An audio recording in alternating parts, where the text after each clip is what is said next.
বৃহস্পতিবার 11 ডিসেম্বর ত্রয়োদশ জাতীয় সংসদ নির্বাচনের তফসিল ঘোষণা করা হয়েছে। তফসিলে উল্লেখিত ছিল, তফসিল ঘোষণার ঠিক 48 ঘন্টার মধ্যে নিজ উদ্যোগে নির্বাচনী প্রচারণার যে ব্যানার ফেস্টুনগুলো রয়েছে সেগুলো সরিয়ে ফেলতে হবে।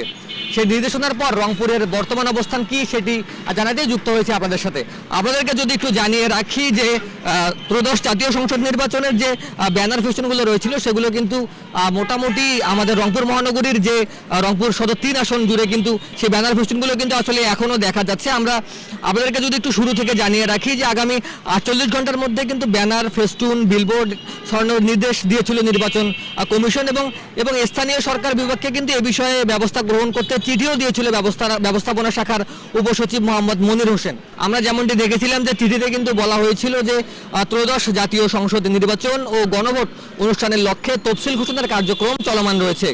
ওই নির্বাচনে সম্ভাব্য প্রার্থীদের পোস্টার, ব্যানার, দেয়াল লিখন, বিলবোর্ড, গেট, তোরণ বা ঘের, প্যান্ডেল এবং আলোকসজ্জা ইত্যাদি প্রচার সামগ্রী ও নির্বাচনী ক্যাম্প থাকলে তা সংশ্লিষ্ট সম্ভাব্য প্রার্থী ব্যক্তিদের তফসিল ঘোষণার পরবর্তী 48 ঘন্টার মধ্যে নিজ খরচে নিজ দায়িত্বে অপসারণ করতে হবে।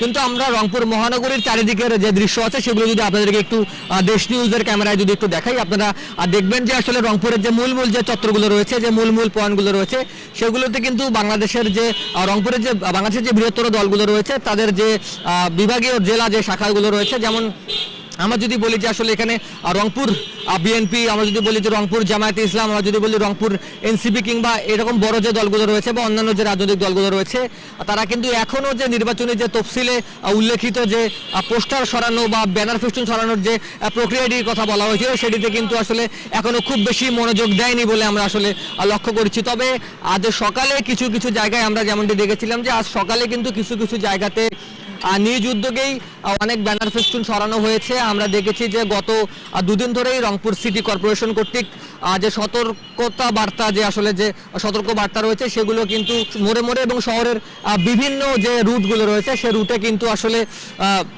এগুলো কিন্তু দেখানো, মাইকিং কিন্তু করা হয়েছে। আজ আমরা দেখেছি সকালবেলা রংপুর জেলা প্রশাসনের পক্ষ থেকে কিন্তু মোবাইল কোর্ট, যদি সেই মোবাইল কোর্ট কিন্তু আসলে করা হয়েছে এবং তারপরেও যদি আমরা বলি যে ব্যানার ফেস্টুন যেগুলো রয়েছে সেগুলো কিন্তু আগের মতোই রয়েছে। আমরা দেখেছি সিটি কর্পোরেশন হয়তো এ ব্যাপারে আসলে মন্তব্য রয়েছে এবং নির্বাচন কমিশন থেকে আমরা যে তথ্যগুলো পেয়েছি ইতিমধ্যে যে এখনো পর্যন্ত গতকাল রাত 12টার পূর্বেই কিন্তু রংপুরে যত ব্যানার ফেস্টুন যেগুলো রয়েছে সেগুলো কিন্তু উঠে যাবার কথা ছিল, কিন্তু এখনো পর্যন্ত কিন্তু আসলে তার তেমন বাস্তব কোনো প্রতিফলন আমরা দেখতে পাচ্ছি না।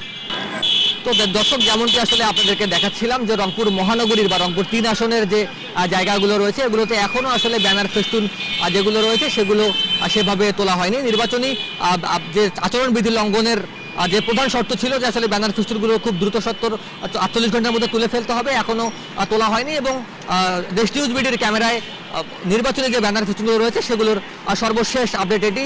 সাদমান শৈশবের ক্যামেরায় আমি মেহেদী হাসান রয়েছিলাম আপনাদের সাথে। ধন্যবাদ আমাদের সাথে এতক্ষণ লাইভে যুক্ত থাকার জন্য।